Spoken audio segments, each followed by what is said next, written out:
I think maybe in a sense, like being self-aware enough that like I'm never going to be the world's greatest graphic designer, but I can be the world's best boss or like shepherd of graphic designers is really motivating, because I'm just like, I want you to be better than me. I want you to go farther than I ever could.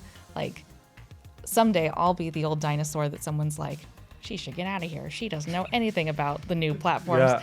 And I just want, you try to build a legacy and try to build an environment that like fosters the creativity.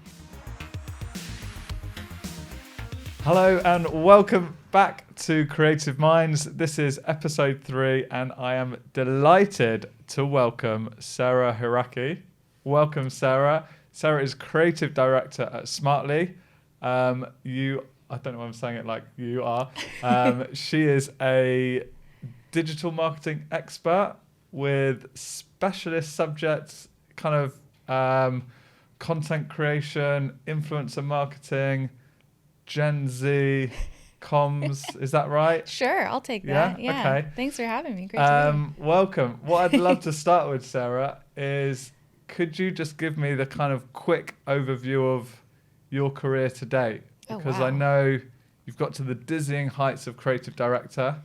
I know you've got a bit of a design background, and I'd love, not too quickly, but I'm not going to say very quickly, I'd love to kind of just hear that journey. Sure. Because it's I guess it's not typical, it's not unusual, but I think it's obviously hopefully going to be an interesting story. Yeah. So often when I'm talking to people who work in creative, especially in like digital marketing, there's like a little quip around the office. It's like, no one grew up wanting to do digital marketing. No one grew up and was like, I'm going to make ads. But I did. I've loved advertising since I was a little kid. My dad used to like quiz me on like radio and cartoon like jingles and like the grocery store jingles and stuff. And Really? So they'd play and he'd ask you? Yeah, he would like hum them and then I would have to identify them and he would have me sing them to like the grocery store checkout lady. And like I really am a weird freak for advertising. Okay. So I loved art as a kid and got really into computers. I grew up, in Seattle in the 90s. So back to those jingles. Yeah. Any standout favorites from that time you were growing up? So, gosh, I'm a big fan of jingles. There's some regional like grocery stores in Washington State. What's on your list today? You'll find it at Fred Meyer. And then just like the whole thing. I love it. Fred Meyer. Yeah, okay. Fred Meyer. Look that up. You can buy anything there. They do a lot of coupons. So And a great jingle. My family was a fan. Yeah, they had just really smooth tunes they were putting out in the 90s. Yeah. Yeah. Yes. So then, grew up loving art and graphic design, got into like the world of early Photoshop through my sister had pirated a copy of Photoshop 7, maybe when we were kids, when we first got the internet, and she and I used it to make various like anime fan sites and, things like that, which is of course like the best graphic design training anyone can get. And then I got really into student journalism when I was in school, and then that led me down the path of like professional graphic design. Like this could be a real career. I got my first internship at a place called Blast Radius, which was in Seattle, and our main customer was Starbucks. So I did production design for Starbucks as my first job out of university. Was that mainly print or digital? That was always digital. All digital. I've done maybe 4 or 5 print ads in my entire career. Okay. Yeah. So yeah, it's all digital from there. A lot of production design, a lot of like grinding, kind of repetitive tasks, but you really cut your teeth doing it. And then I moved on to do some freelance work. I did some like YouTube stuff with some friends, some very like, we're going to make some stuff go viral, with friends in my 20s. Any hits? We did it's a weird one. So when the Mars Curiosity rover landed successfully, we did a parody video of there's an Australian safety campaign called Dumb Ways to Die, which recently also got picked up and got really popular on TikTok again. So back when it originally came out, we did a parody video called Cool Things to Find about all the things that Curiosity might find on Mars. Okay. Made a song. I did all the illustrations. That went viral. And then we got invited to like JPL, like to go see the lab. and stuff. I met the NASA Mohawk guy. He was like the viral celebrity at the time. So that's really when I peaked, I would say. But, Yeah. Okay. yeah. So that was kind of, you were working at Blast Radius, and that was a bit of a kind of just a bit of fun, Just bit with of friends, not even a yeah. side hustle, just Totally. a hobby. Yeah. I remember like doing the illustrations for it over like Thanksgiving break, because that was right around the time when that was all happening. And yeah, so just like doing So you projects with weren't friends. not in work time, is what you're saying. Yeah, just chilling, just in my Yeah. pajamas. Okay. Yeah, and then I kind of continued working. I worked at Essence, which is an agency in Seattle, and then was there for ages working with a bunch of different customers, eBay and Ross and a bunch of other like American companies. And then I moved over to London about 7-8 years ago with Essence to join the creative team over here. And then yeah, it's kind of all been from there. So more recently, I joined AdLib, which was a startup founded by some friends who were also ex-Essence. We were a creative management platform that worked heavily with Google, YouTube, and those kinds of ad formats. I joined them as creative director 2 years ago. Since then, we've been acquired by Smartly, which is now where I work, and now I'm running APAC and EMEA creatively for Smartly. I mean, I mean, first of all, congratulations, because it Thank you. feels like it's, a rocket ship ride of a career, and I guess only down to talent and passion for what you do, which is it's really nice to hear, and it's kind of inspiring as well. Just doing what you love, loving what you do, balancing it, work and outside of work as well. I mean, I know that you're prolific on TikTok as well at the moment, and I guess that ties into that kind of work and out of work. Can I call it a balance? Is it a balance? Do you find that? Is it like, It's do you call it a either- work-life balance, or is it just different Yeah. types of work? It's either super well balanced or so far unbalanced that I wouldn't even be able to find the life anymore or the work, because they're so intertwined. My spouse also works at Smartly. We were kind of partners in our previous agency. Then he did this startup with our other friend, and Partners as in creative partners, or kind of just like work buddies. Okay. And kind of like he and I would work on pitches together. He was on the media side and I was on the creative side, and so we kind of had this like creative synergy a little bit in okay. that way. And then yeah, when I joined AdLib, now Smartly, we're kind of running our own separate departments and working Yeah. together. So it's us and the dog every day in the office, and This is what I wish I'm taking notes, because of already what you said, there's so many things I want to ask you, like the move from the US to the UK, like kind of want to talk about the difference in Sure. creative styles, but also like your whole kind of move into TikTok Yeah. is also finding really fascinating, and I've kind of watching some of your content, or a lot of your content. So also So want to sorry. talk about that. So I'm not sure what to do first, but let's try not to get too far ahead and just go back a little bit to that shift coming from the US to the UK Sure. with work. Had you been to the UK before? I actually lied in my job interview and said I had, because Yeah. I was 25. I had never been out of North America before. Right. Had a passport? I did, but only to go to Canada. for what's it? Chips and Yeah. poutine? What are All they called? dressed chips, Yeah. beer when you're 18. Yeah. So that's a plus. Okay, yeah. And hanging out. Yeah. So I had my job interview with, the other office within my agency group, and they were like, "Oh, you're gonna, this is a big move. Have you ever been there before?" And I was like, "Oh, yeah, I got loads of friends. I've got such a strong support me in network in London, London." Yeah. Like I got the job, spent my first Christmas alone.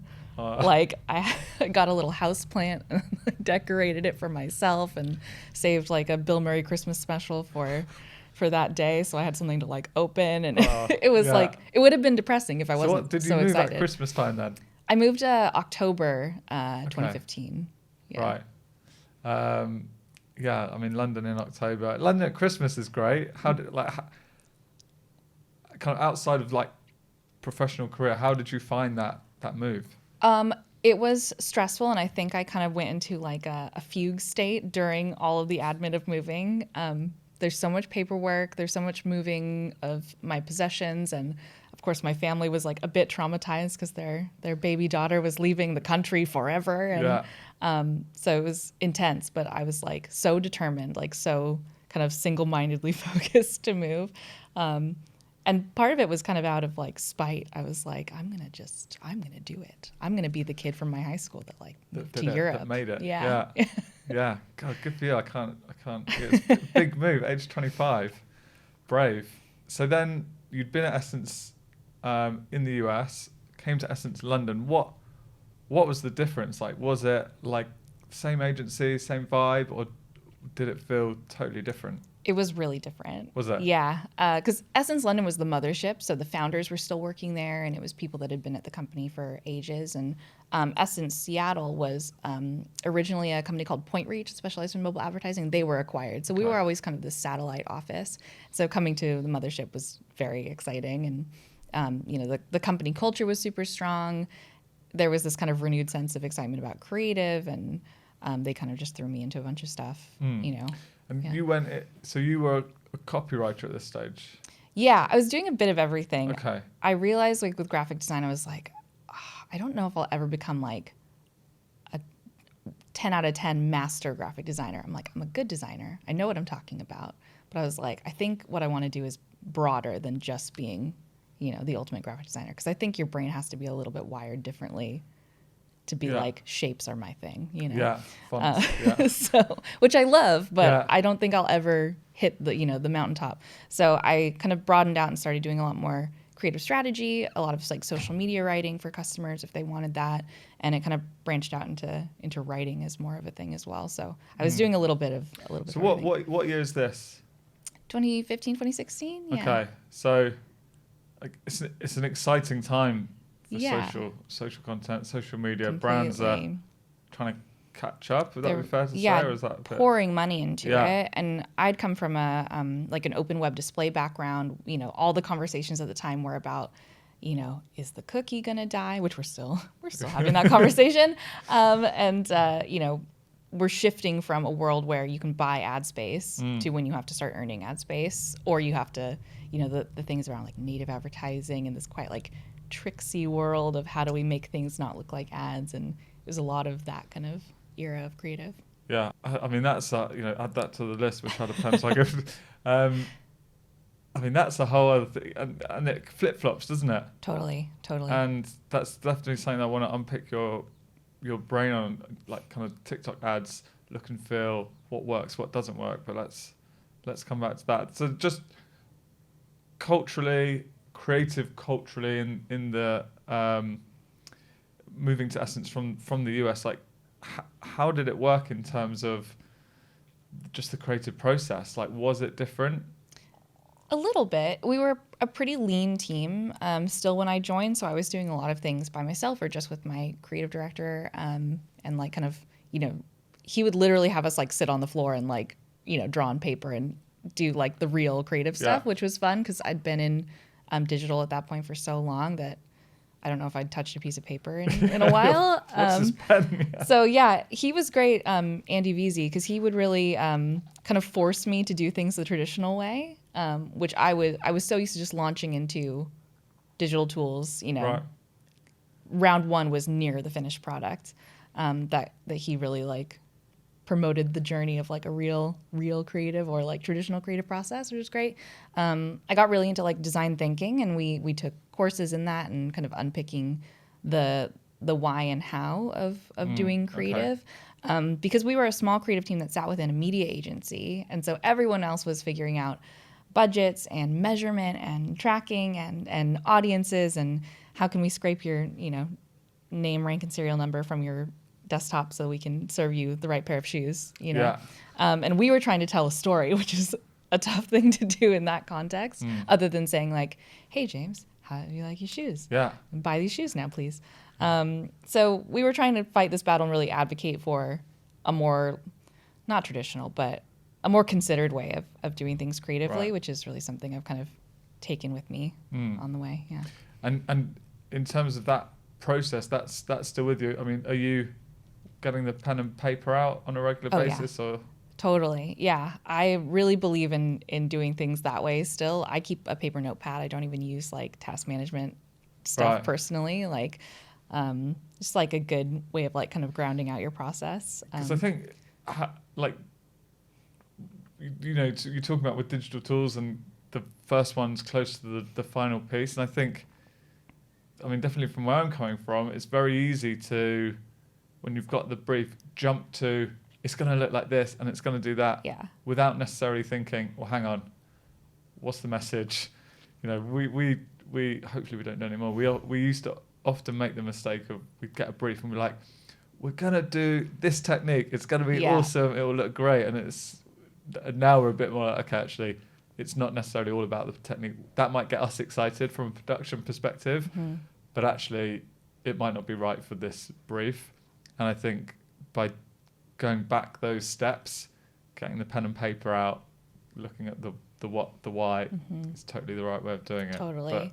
But it's so tempting. And Yeah. I work for a software company. So my goal is to get my clients to use and love the tools to the best, possible right. capability. But we have to take them on that journey through something that they'll really understand and that will work well for real people who, see ads at the end of the day. Marketers now, we're looking at dashboards of hundreds or thousands of different combinations of creative, and we're looking at all these things. Your audience is really only going to see one. And so if that one at the very end of the production line, doesn't come off the right way, then Yeah. the whole thing can be spoiled. Like I've had entire campaigns, at previous agencies, we've had CMOs spouses take a screenshot of their brand and they're like, I don't like this. Entire campaign gets cut, just because of that one. Yeah.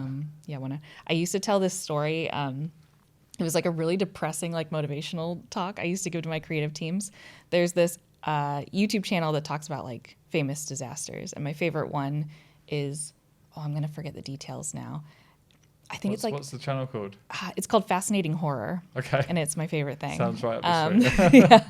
So I think it was in like the Twin Cities. It was somewhere in America.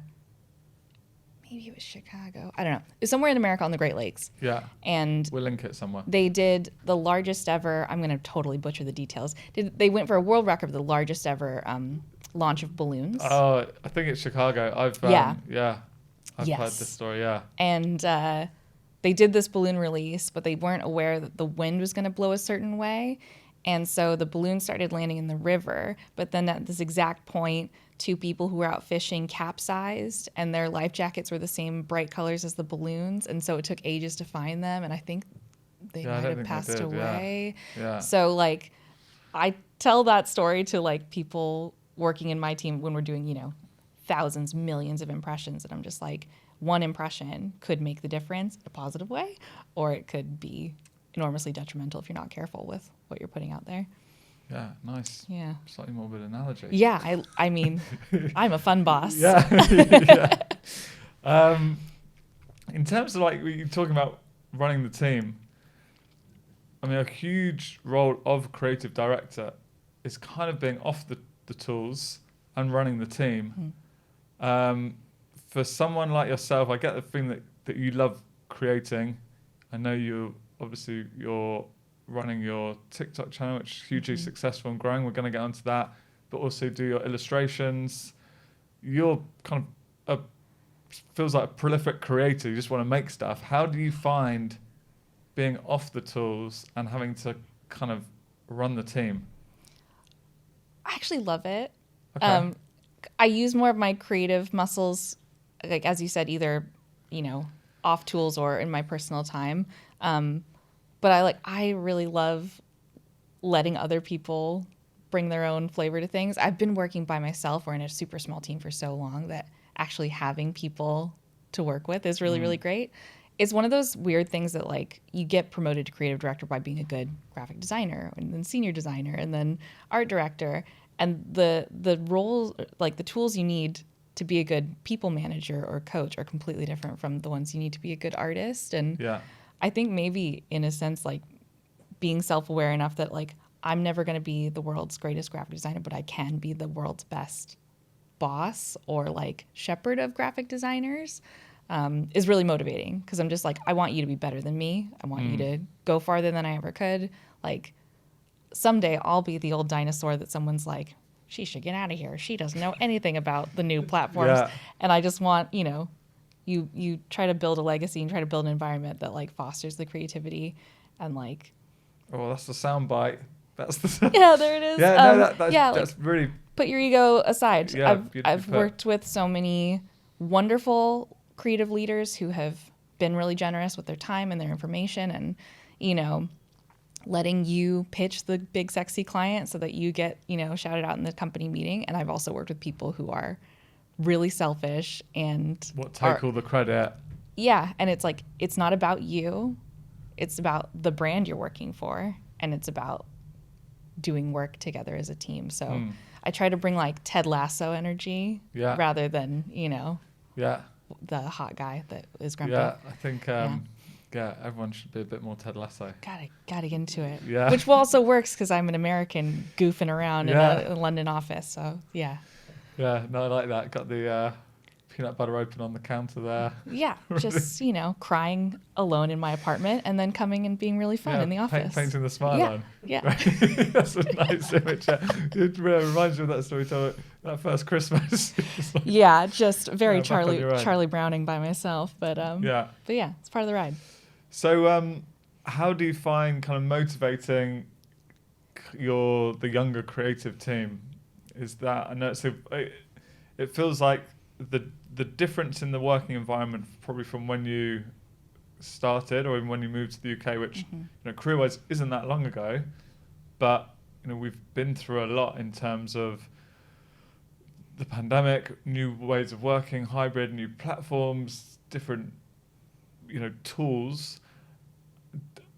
Like it's a very different landscape. Like how would you say you've kind of navigated that, and what wisdom do you impart to your younger teams and kind of the younger your younger self almost? Yeah, I mean, a lot of my direct reports are older than me or the same age as me, so I always feel like, you crazy kids. That's interesting. Yeah.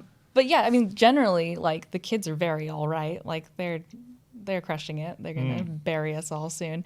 But they're also like very impatient.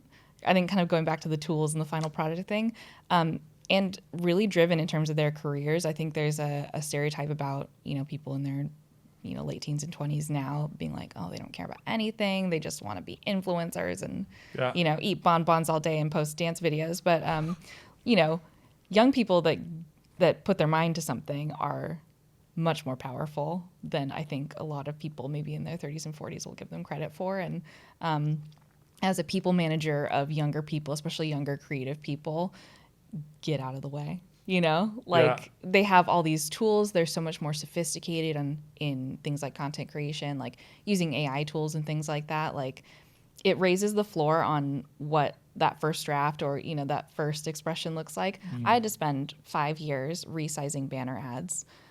Now I work for a company that automates that, and this next generation won't even have to, go photograph their own content to make a pitch deck or to prove a point. They can automate that. Type it into a prompt or. Yeah, and so your person who's been in the industry for 5 years has the potential to have expressed so many more important creative ideas and played more roles at once. Been a strategist, been an artist, been a creator, been a filmmaker. And they just can do it in a much more accelerated format than I ever could, even though I was using, Photoshop and doing things. Which at the time was probably... Oh, it was magic. There was someone else looking at you using Photoshop and like, oh, it's a bit of a dark toolbox there. 100%. It's amazing. Don't understand it. Am I scared of it? I made friends with all the, pre-Facetune, I made friends with all the cheerleaders at my high school because I would Photoshop their pimples out of their photos for MySpace. Yeah. So, I was a wizard back then. Yeah. And, I never forget about how I felt, and I was like, I'm good at this. I'm 14. I'm awesome. And I'm like, I don't want people to lose that when they're 24 and they work for me. And I'm like, you have to do it with a pencil. It's important to learn those things, but do you think there are, obviously all these new tools, new technologies, being able to kind of do stuff better, quicker, but do you think we're losing anything? Are there skills that are being overlooked or lost or not kind of even learnt in the first place? I think there definitely are. Like I did things like calligraphy, darkroom photography, printmaking, you know, all of these things that are really useful to understand where these techniques came from. Like vignetting is not something you just do in Photoshop. Vignetting comes from using Yeah. enlarger, and you know, like it's Yeah. really important to learn that. And I'm a big like art It's history like understanding person. why the filters are called that is Yeah. because of a actual Yeah. process or technique Dodging and or even a piece burning, of hardware. doing Yeah. an overlay, why we add dusts and speckles to, you know, it's wild. Like all those aesthetics coming back, and you know, it's just the way art moves. It kind of like wrinkles and stretches and patterns in what's trending will always kind of get mushed up. So it's, I don't know. It's we are definitely losing a lot of the handcraft, but I also wasn't that good. Like I did typography courses in my university with a ruler and a pencil and like a tube of gouache, and I hated what? it. Gouache? Gouache, like paint. I Okay. hated it. And I was like, I know how to use Photoshop. This seemed like it wasn't a waste of time because it was very humbling. Yeah. But I was like, these are limiting. There's a reason they're not the industry standard. If there was one process that you could ask or recommend or make your kind of team go through that perhaps you've gone through, what would it be as a learning experience? That's a Not good just question. because you can. I think like lo-fi product design, things like that, like designing a process and getting someone to do a behavior is one of the hardest but most What do you mean by interesting things. behavior? So like in design thinking, you're looking at people's behavior, you're looking at workarounds people are using, and then diagnosing those, building a tool that will leverage that. So I think that like psychological and kind of strategic thing is probably the thing I would be the most sad if we lost. The artistic techniques, you know, certainly kind of give or take them depending, but I would like highly encourage all of my designers or all of my advertiser colleagues to take a step back into like the world of psychology, you know, of process management, like all of those things that we learn from. Yeah. So where that sounds great. I'm in. Yeah. Where do I start? I mean, it's like design thinking courses, reading up on like IDEO case studies about, you know, the way people have solved problems in interesting ways. I think it's that true creative thinking, that outside the box thinking that's really important.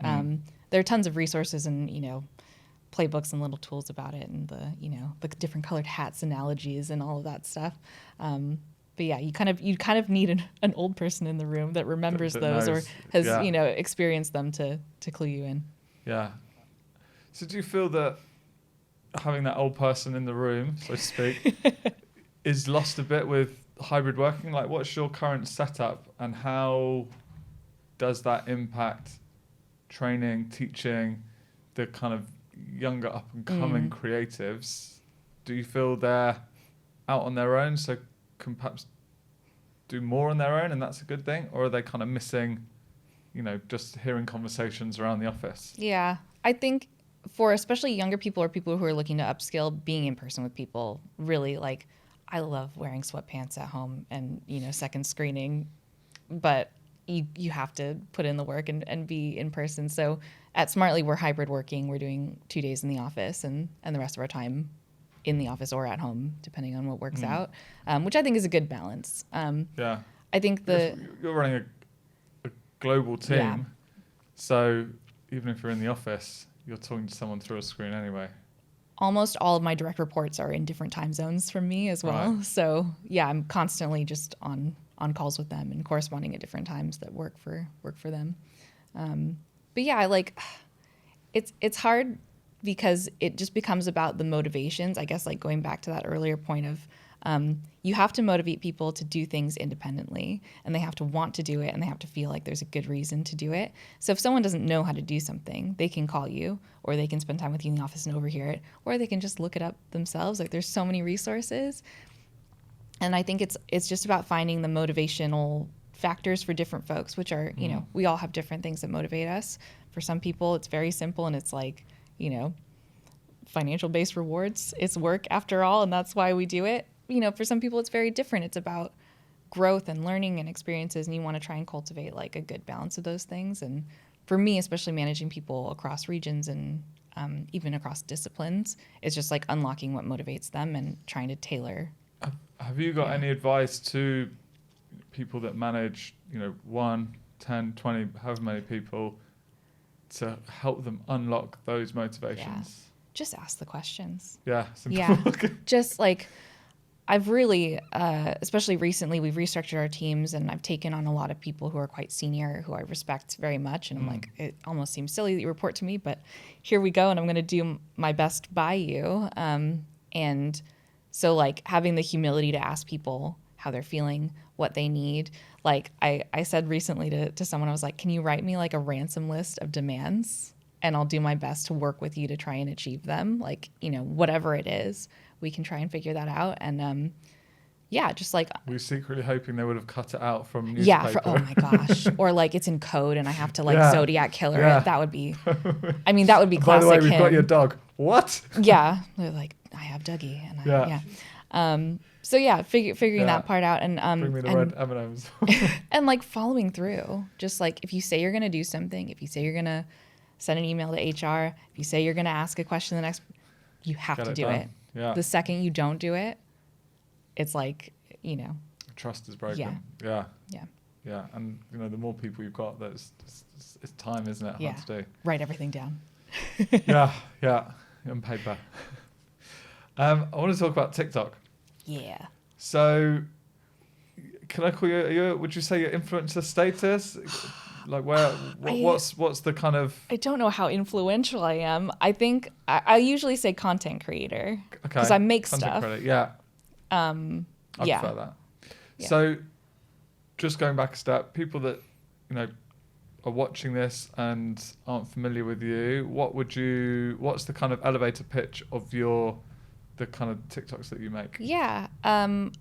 I make educational content on TikTok that usually has a lens of diversity, art and advertising, or I guess like ethics and linguistics. So a lot of just things that I find interesting that I also think are helpful, especially for young women navigating the world of media, art, culture, and the workplace.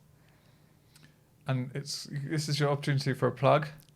Yeah, I'm at Sarah Hiraki. All my socials are just my name. Easy. And the channel is Learn Something with Sarah. And you can, hang out with me there. So specifically on TikTok rather than some of your other channels, what point did you think, okay, I'm going to do something, it's going to be Learn Something with Sarah, and I'm going to do this, this, and this? Or was it more kind of organic? It kind of was. So during the pandemic, I switched jobs, and that also meant sending my visa application to live in the UK and work in the UK back to the visa office, which of course was slammed, and also we were in a pandemic, so things were really slow. So I had an amazing career break for about 4 or 5 months, which was great because I've been hustling for so long. Yeah. So you don't get to where you are without hustling. Yeah. So I took a nice break. I definitely during the pandemic. Yeah, I just played Animal Crossing on the couch for a good several weeks in my pajamas, and Yeah. then I was like, wouldn't it be funny if I tried to become a TikToker? Because my friends know me as habitually uncool and somewhat kind of grandma-like, out-of-touch millennial. I don't wear the Really? right shape of jeans. Okay, right. I've changed my whole life. Yeah. I'm very cool now. But although, is this a good time to say the dress story from? Oh yeah, no, I was. Talking of how cool you are. I was wearing my dress inside out until we sat down. Yeah, Sarah arrived today with a dress on inside out, which was first time on the podcast. We're only episode 3, so maybe it could be a signature thing for. Maybe this is your opportunity. This becomes a whole other kind of inside thing out, now. Yeah. That's a great metaphor for my whole approach to all of this. So my friends know that kind of. I fall down. I'm very weird, whatever. And so I was like, wouldn't it be funny if I became like a TikTok baddie and, was extremely cool. And so I issued myself a challenge. I was like, I know enough about marketing. I'm a competent creative person. And I was like, I'm going to try and be brave and do this. So I issued myself a challenge, and I was like, I'm going to post the recommended amount and I'm in the recommended kind of cadence and style. I'm going to do all the things they tell you to do. I'm going to find my niche. I'm going to use my own face and my own identity. I'm going to, carve out this thing, and I'm going to see if I can do it. Because if I can do it, anyone can do it. And then I can, I just want to quickly interject there. So you said brave. I thought it was really interesting. So I was terrified. yeah, okay. So why was that? I mean, I'm saying why. I can understand why, but Yeah. I think it's really important that that we pick up on it, because there might be a lot of people out there that want to do more and raise their profile on, whatever channel, even, LinkedIn but I think so often people are scared to do it. Yeah. And they're scared to put their self out there and scared to fail or try something new. Mm-hmm. Why did you use the word brave there? I mean, all of those things. It's I was using my own identity and my own interests, so it was going to be very personal. I knew I couldn't, put on an act or develop a character, do something. I needed to do something that I could realistically achieve in my apartment, posting 3 to 5 times a day, every day for. That's the recommendation. That was the cadence. 3 if to you want 5 to grow, times a day. if you want to grow, yeah. And so it was, what can I do? I have to speak from the heart. I have to use things I know. I have to do my own research. I have to do this. Yeah. And if you ever want to be humbled extremely very much, put your whole heart into a project on TikTok and then let teenagers make fun of you. Because I got the most creative feedback, I would say, in like a condensed period of time that I've ever received in my life. Your audio's too loud. Your audio's too soft. You're weird. Why are you trying so hard? I already knew that. You got that fact wrong. Just the most feedback. And a lot of it well-meaning, but it's still very humbling to have a committee of people online. I like that it was audio. Okay, I'm going to get the mic right. Okay, it's too high. Okay, I'm going to fix the levels. You're weird. Okay, what's the fix? Or just like weird. Because you don't fix it. Yeah, a 14-year-old just commenting something like cringe. I'm just like, I'm an adult woman with a retirement account, and who are you? And your knee-jerk reaction is just like, who the hell are you? Take the time to just cringe. Yeah, and I'm just like, who the hell are you? You can't even drive, And I'm just like, your immediate reaction is just to be defensive. Yeah. And then I'm like, no, I'm in their space. I'm trying to play by their rules. All I can do is learn. You do see it as their space? Yeah. Young people invented this. Yeah. Yeah. Yeah, 100%. And it's growing and it's expanding. And, we know the stats, like ancient people in their 30s and 40s are doing very well on TikTok. Hope for me, yeah, okay. But yeah, the space I was trying to unlock was a space owned by these other people. And so I had to participate in a certain way. And I guess you have something that they want or need or could benefit from, your kind of career experience and your perspective on digital marketing. So you realized that and then kind of were like, right, this is going to be the niche I'm going to talk about. Yeah, I started with like a series of things I wish I knew at a pub quiz. So breaking down like if someone mentions opera, what are the good guesses that you can do based on different things? Facts about the presidents, art history. If you go to a museum and you see this type of brushstroke, so it's kind of like a crash course in just a topic in case you're in a pub. In case you're at that pub quiz table and it comes up. Totally. And then it expanded to...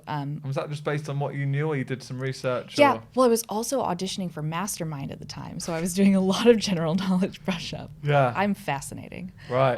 Yeah. I feel so like we're not going to have long enough. Just not to jump around too much. Yeah. Specialist subject was? Ariana Grande, RuPaul's Drag Race, and the musicals of Stephen Sondheim. Oh. Yeah. I mean, I haven't got a single question on any of those. I'm extremely cool. Okay. Yeah. Right. Back to TikTok. Back to TikTok. I was out of my depth with Mastermind.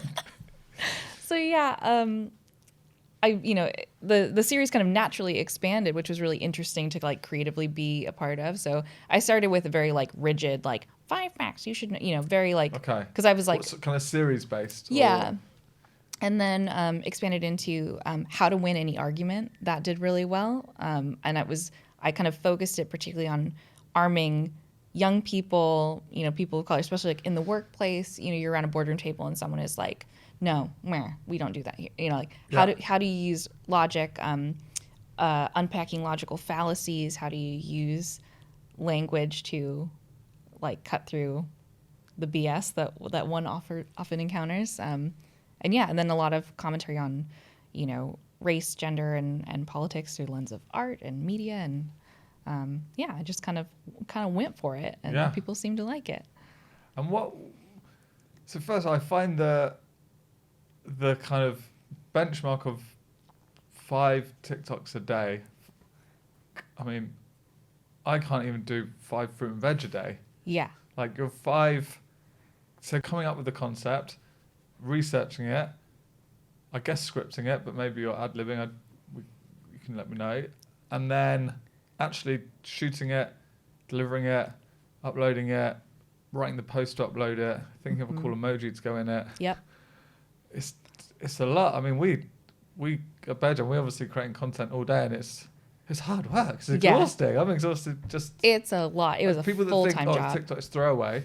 It's not. Oh no, it's not. And the type of stuff that you're doing is not. It's a hungry machine too. Like you just have to feed that thing. Whether you're a individual person or a brand, it's so hungry for content. What's the process to manage that? Because there's a huge amount of work that needs to be done daily. Yeah. Is that weekends as well? Yeah. Okay. Every single day. I mean, would you have a spreadsheet? Where were you at? I did. I have this massive Google Doc that at this point is 67 pages long or something like that. And I would type out scripts for my videos. Because I was getting so much feedback, I was also very afraid to put a toe out of line content wise. I made sure everything I said was on lock, factually correct. I was citing sources, it was just desk research, but I was, and I had to include personality, and I had to have a hook, and I had to have a reason. This was before auto captioning was available on TikTok as well. Right. So I had to type all of my scripts and then copy and paste them I was using the native TikTok app to edit. Okay.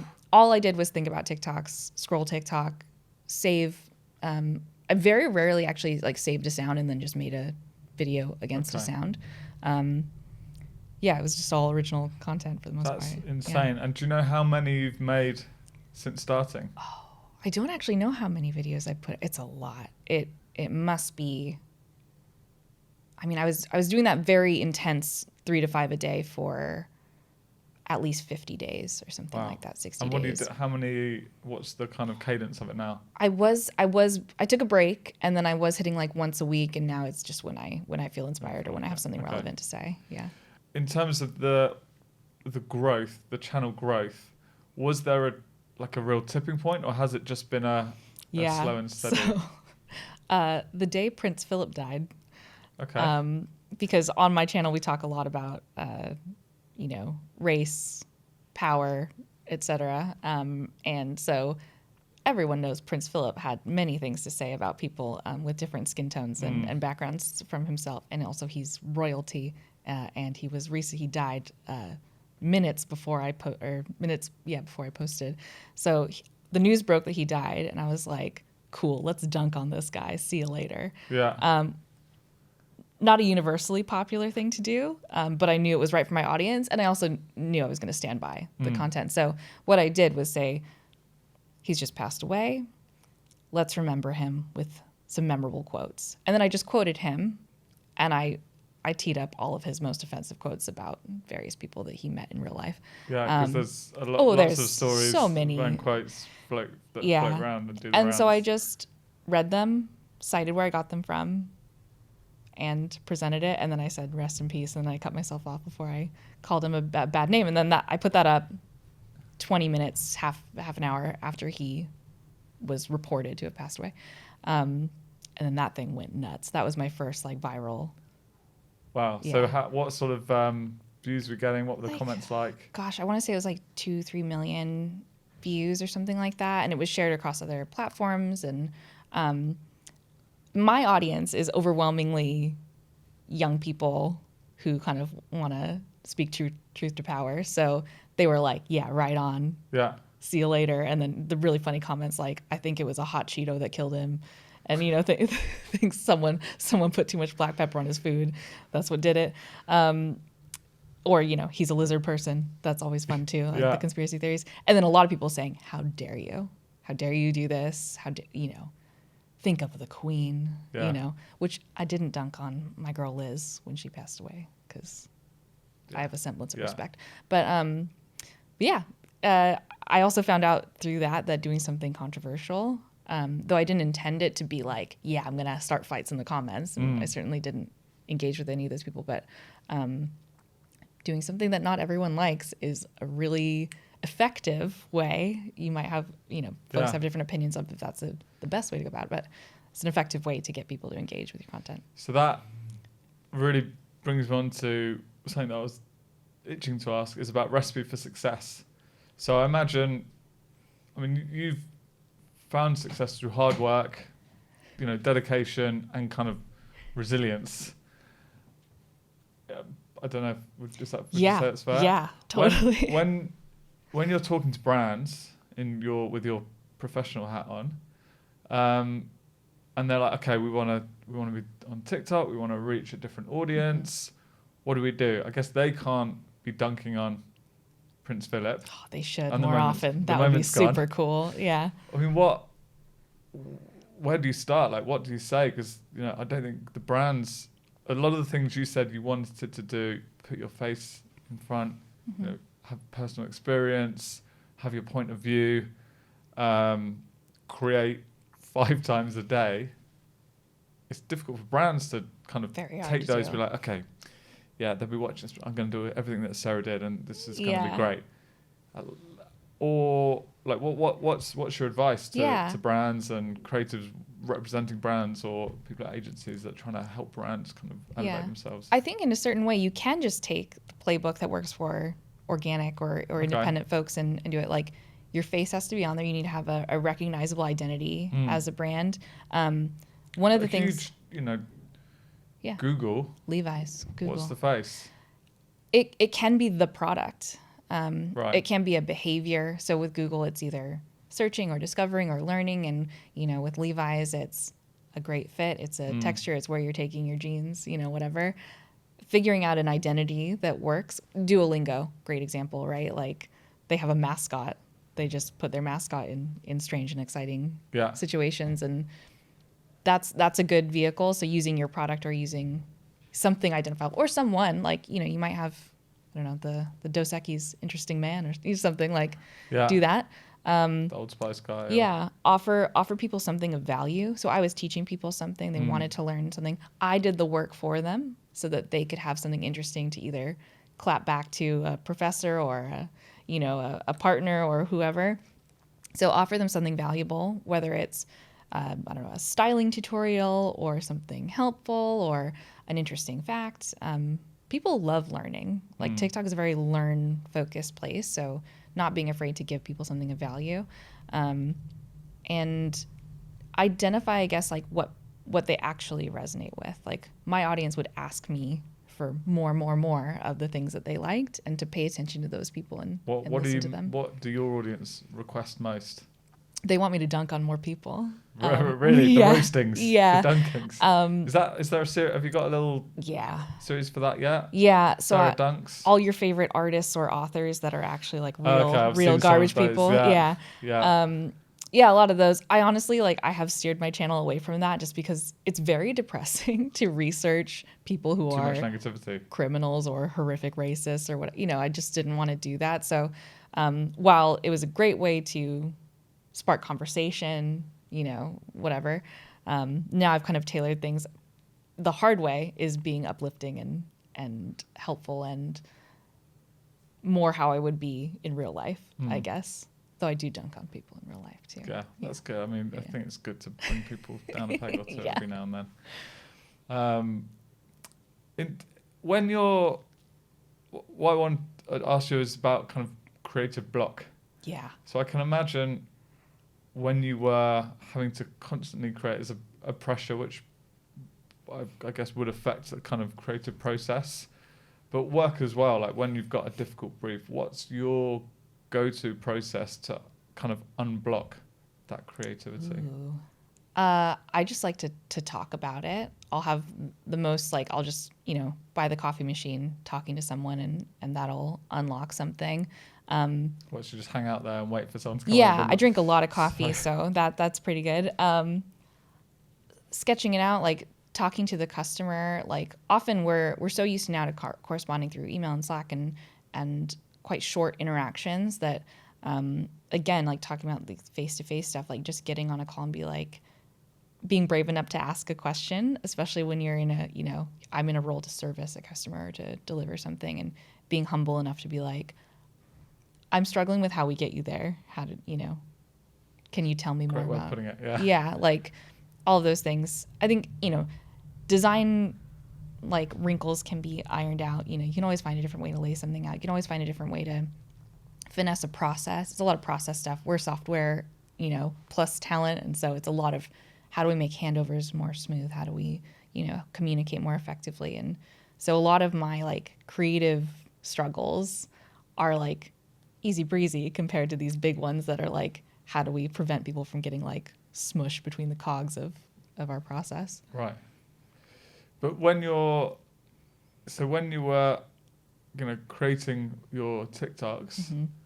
you couldn't have those coffee machine moments, I guess. Yeah. Was there a process, or do some star jumps, or read something, go elsewhere, look elsewhere? I did watch a lot of TikToks and a lot of content to see what other people were doing, but that didn't ever directly inform what I was doing or what I wanted to do. I would just, I guess, put myself in the more of like the audience's seat and be like, what am I getting frustrated by? What am I confused by about the world now? And what would I want to, I guess, yeah, it's one of those things like, shower thoughts, walking the dog, going to the grocery store. Every time I was like out with my husband being like, why do they do that? And then I was like, that's a TikTok. It's a very like Larry David way to go about content creation. Right. And then I guess once you've get in that rhythm, and it becomes a habit. Yeah. So then you're just constantly thinking, or it just like, that's it's a creative muscle you have to exercise. And so at the beginning I was doing a very like formulaic approach to it. And then by the time I kind of got in a groove, I was just finding things I wanted to talk about more organically. But yeah, it's very much like being able to see or hear stuff in a little bit of a different context. So it's so interesting just hearing that story from kind of deciding to try it to where you are now. What would you say has been the kind of the biggest learning that you've been able to take from that and apply kind of elsewhere in your kind of creative life or career? Yeah. If you want to be good at anything, you have to humble yourself and really commit to learning it. Even things like my now aged, 32-year-old brain, I had to learn how to use the TikTok UI that was very native feeling to a lot of other folks. And so like if you commit the amount of time to do things, you really can learn it. And so I try to remind myself of that when I'm learning a new set of tools or getting to know a new customer, a new way of working. I'm just like, you can learn a new thing. And it gets harder the older we get and the more stuff is crammed in our brains. Like I can name all the Pokemon. I can't do long division anymore. And you have to like make space in your brain. Yeah, and sounds like you prioritize the right things. Yeah, exactly. Only the most critical topics. But yeah, just like now as a manager, I'm doing things like figuring out our rate card and breaking down what our margin should be. I didn't have to do that for a really long time. And so I'm just like taking a little bit of a deep breath and being like, you have to learn a new thing now and you're going to do it and it's going to be okay. We'll get there. Yeah. Put the work in, put the hours in. Can't shortcut it. Yeah. Yet. I use every shortcut that there is, but yeah, not all of it. Great. Favorite shortcut? I mean, YouTube tutorials of just how to, Yeah. If you can ask the question, there is a YouTube tutorial of some person showing you how to do it. I love that. I mean, when I was starting, I still use YouTube tutorials all the time, 'cause, whatever it is I'm trying to learn. But I mean, starting Bear Jam 10, 11 years ago, having to like do edits on my own. Yeah. I mean, just going back to that point about work with people that are better than you. Like editing was not my strong point, and getting people that knew what they were doing and didn't need to just check YouTube all the time was a huge step forward. What brands would you say are killing it on TikTok? On TikTok? I mean, Duolingo's everyone's favorite. They just have such an ownable presence. You know, they've created an influencer, and this influencer is a large fuzzy green owl. Love that. And they're also not afraid to be kind of menacing about it. Like the joke of like the Duolingo owl like texting you and being like, you up, you know, you better study Spanish. And like, you know, they're not afraid to lean into what some might say is a criticism of the app experience, and being like, you know, the owl puts his head into frame and is like threatening you at a window. So I think they're really brave in that way, but they've also cracked something that is like, I see it instantly. That first couple of seconds of kind of recognizability is critical on TikTok. So I'm sure some people start swiping when they see my face. Some people will stop to listen. And so having that like instantaneously recognizable thing is great.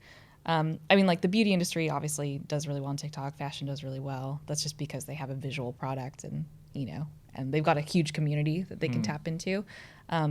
I really love dating apps on TikTok. Okay. I think they're so native to the community and the experience that they do a great job. Tinder, Hinge, they've all done a really good job of cross-creating or trans-creating multi-platform campaigns. So the tube ads into something that also works on TikTok, and you know their long-form 16:9 videos into 9:16s, and they do a great job. That's good, because that's never easy, is it? It's very hard. When you're trying to, Yeah. and it's, you know, it's often something we advise people just against. Like, if you've created it here for here, don't try and like cram it in over here with a different aspect ratio for a different audience on a different platform. But, even movie trailers, like movie trailers are having to use TikTok techniques, which I'm sure kills souls of some people working on those films. They've had to use TikTok techniques to do trailers that will work on TikTok, because even a vertically cut one won't necessarily work in the original shape of story. So I saw one where instead of the cool like professional voiceover or just using audio from the film, they used the TikTok native text-to-speech to set up a bit within the film that was in the trailer, and like just recraft it as content, which was really interesting. Yeah, that's interesting. I haven't actually seen any. I mean, I'm not on TikTok that much, to be honest. Not yet. You got to scroll so long that TikTok actually gives you a little screen that's like, hey, go outside. Oh, really? Yeah. Okay. Yeah. Yeah, I've not hit that yet. Once you hit that, I think, you've reached it. The Duolingo owl pops in. Yeah. Get outside. Yeah, you need some fresh air, James. And then Sarah dunks. Who's getting it wrong? Who's Brands. getting it wrong? Anyone that you've seen on TikTok and you're like, guys, come on. If you don't respect the UI and the frame of TikTok, so they have that unique L-shaped UI, and if your critical elements, if you have like a CTA button if you've repurposed like an Instagram story ad, for example, into the kind of opposite UI, which is TikTok's, and it's all cut off, get out of here. You're out. Yeah. Banned from the app. It's one of the most important things I do with my customers, is just make sure that they're designing for the right formats. Because it's really easy to just be like, vertical video. It's everyone's doing vertical video. It's the most populous format, but within that there's so much nuance. And you know, if you're trying to make something native, especially something that looks like content on Snapchat or TikTok or whatever, and you use the wrong default font, they will clock it. Like, you know, keen users of the app will clock it and they'll be like, fake. You know, it's like the equivalent of when you Google like a transparent PNG and it's got the little checkerboard behind it still. I'm just like, no. It's a special place for those people who have uploaded that. Again, I know. Put me out. So I'm going to pretend like I know what you're talking about, because it's my job to know, but just talk me through that L shape. Yeah. So TikTok has the side panel for, like, comment, share. And then on the bottom module, they've got the expanding caption, and then they've got the section for the music or the audio for the video. Whereas Instagram Stories has a kind of head and tail. They have a whatever it is, like 50 or 150 pixel at the top and bottom for their UI, which makes sense because Instagram Stories is very visual, and so they don't want to put any clutter. Whereas TikTok has designed an experience that's very much focused on interaction, which I think is really smart. And now Reels, so Instagram Reels or Meta Reels, has adopted that L-shape UI for that product as well. So now on the internet, there are basically two sets of safe zones. So if a brand is looking to make vertical video content, they should produce it aware of both sets. We have a lot of chat about title safe zones, because it's just you've got the content, then you've got the subtitles, then you've got your save zones. It's like, okay, where's the actual Where's what, the what are we looking video? at? Where's Yeah. the video? And also, like, TikTok's native captions are in white. So I've seen brands do a beautiful, like, all white scene. Oh, You can't okay. read the brand name or the caption, which you can if you tap into it, Yeah. but who's going to do that? Or they So put their own captions on, and then the platform puts the captions on Yeah. the captions. it's and rough. it's And like- you have to caption your stuff. Yeah. Like, very few reasons not to. And so you're saying you have to caption it in the right font as well? If you want to look native. Okay. So if you're just leaning into your own branding, fine. But Yeah, like, I don't mind TikTok ads that look like ads. I'd rather see an ad that looks like a, in the graphic design world or the visual design world of the brand than one that's trying to look like a TikTok but does it poorly. Yeah. Research is mixed on that. I think we're very receptive to seeing ads on TikTok because it's part of this entertainment experience as long as the ad is entertaining. Some people will tell you like, oh no, you have to design this native looking thing. It's my opinion that we are going to move toward a more polished world of vertical video, and we're going to see more brand stuff that looks like brand stuff. Okay. And that is a great kind of plug for Bear Jam, who make polished, Hell yeah. branded content. Yeah. No, it's an interesting debate around, or not even debate, but should it be polished? Should it be kind of UGC feeling? What's right for the brand? What's right for the channel? What's right for the audience? I don't know if there is a definitive answer because Yeah. it kind of depends on so many variables. What's I guess your point of view is we're going to see more brands. I think we're going to see more brand polished. stuff. Yeah. The most important thing is to show up in these channels in any way that you can. So like, even if it's a cut down of your TV commercial and you know that maybe that's not recommended for this niche or whatever, just do it anyway. Better than nothing. Because if you're not on TikTok or if you're not on these channels, you don't exist to a certain, there's incrementality at play, but like, you don't exist to those people. You could be the world's most famous brand for a category. And if you don't show up there, you're not front of mind for those audiences. And so you have to show up. And then I think if I had a bazillion dollars of marketing budget, I would allocate some to paid ads that look and feel like my brand, that show off my product in the best possible, most beautiful way. I think good product shots and good storytelling still really matters and that people are receptive to that.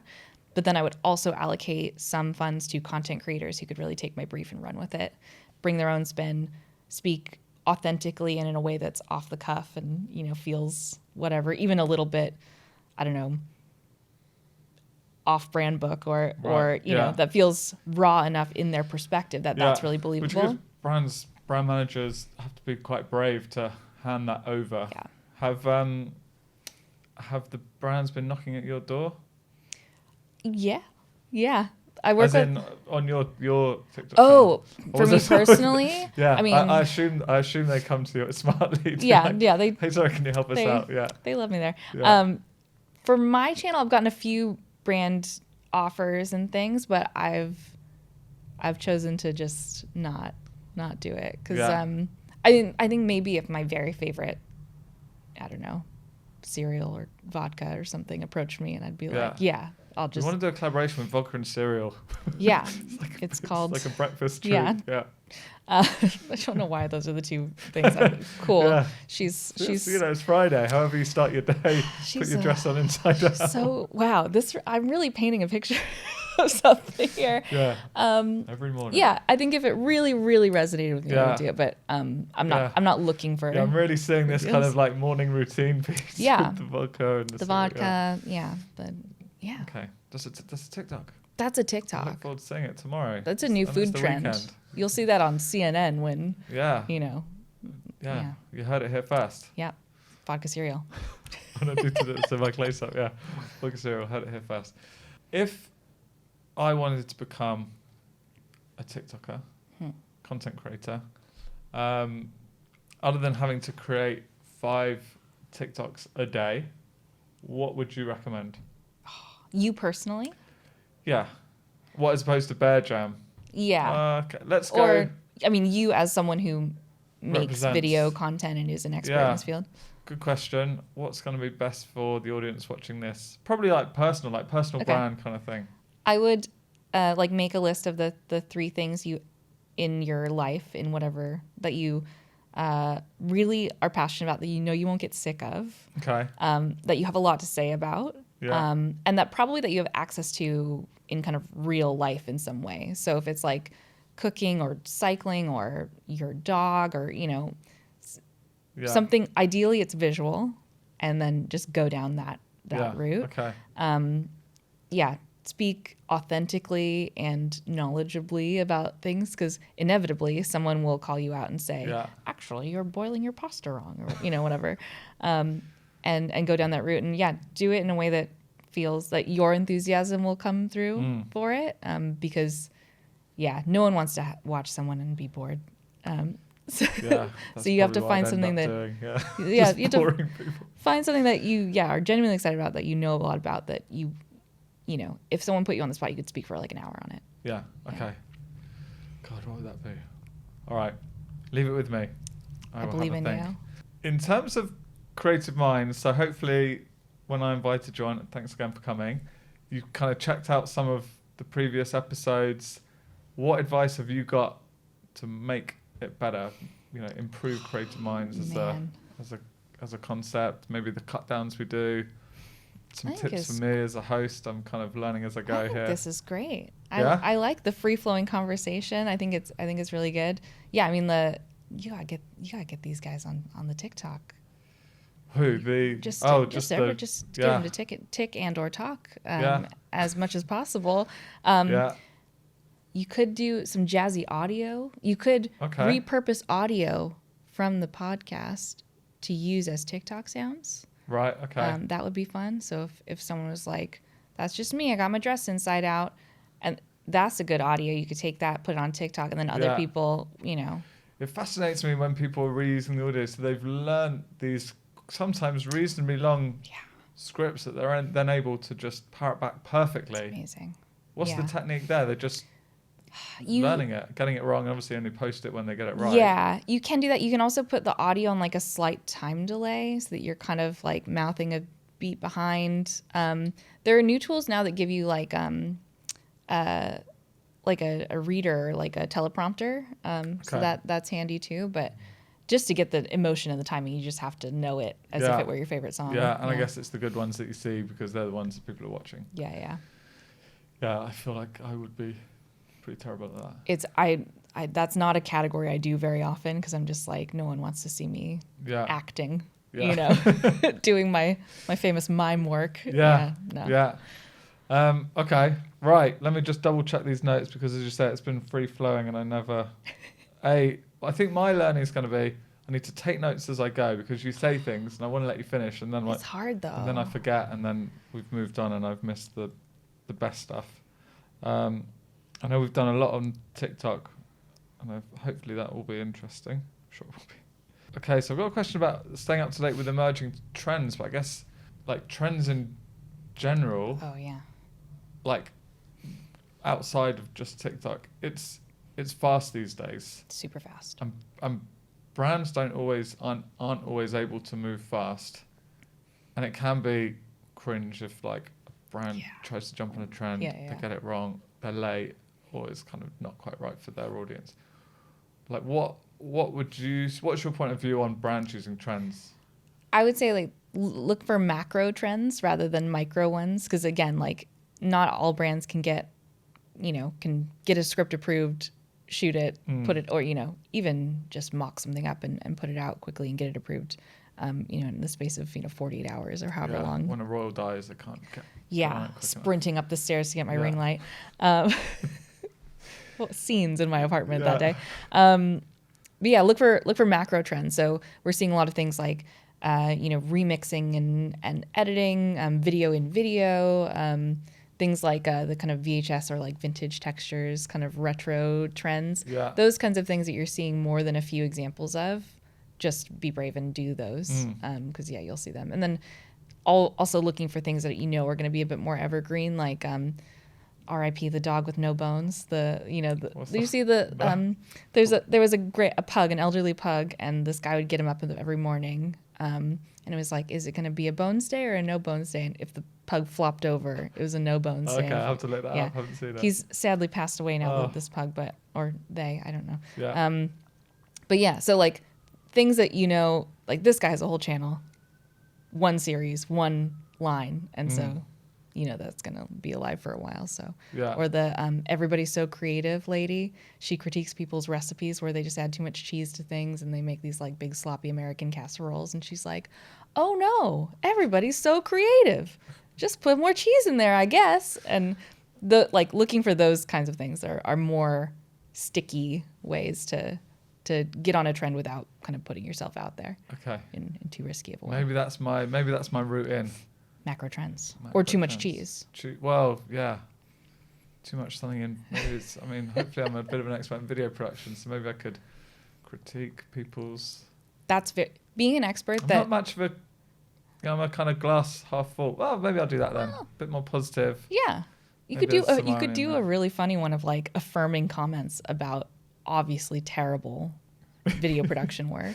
Yeah, because there's a lot of questionable video production on social channels, which is Yeah. no bad thing. We have people just getting their stuff out there, and the main thing is to be out there.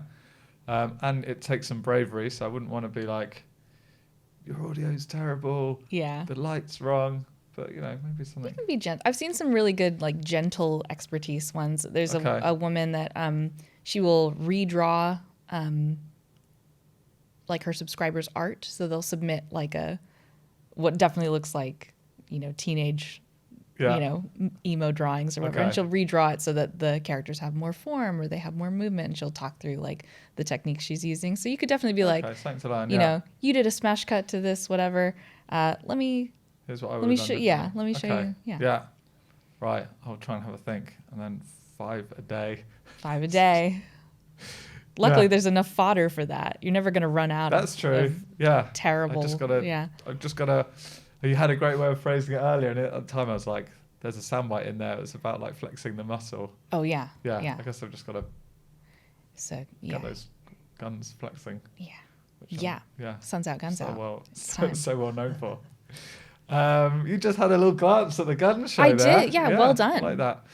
I guess on that bombshell, maybe it's time to wrap it up. Oh man. Anything you wanted to say that I haven't asked you, or did you think, oh, maybe James is going to ask me this, and I've got a really good answer ready to go? Gosh, not too much. We've covered so many things. I would say if someone has a brand and they want to reach more people, engage with them in a more effective way, learn from what's working and what's not, and learn from experts, they should definitely call you, call me, get your video production game together, Yeah. run some really beautiful, helpful, entertaining ads, make the world of advertising better and less annoying.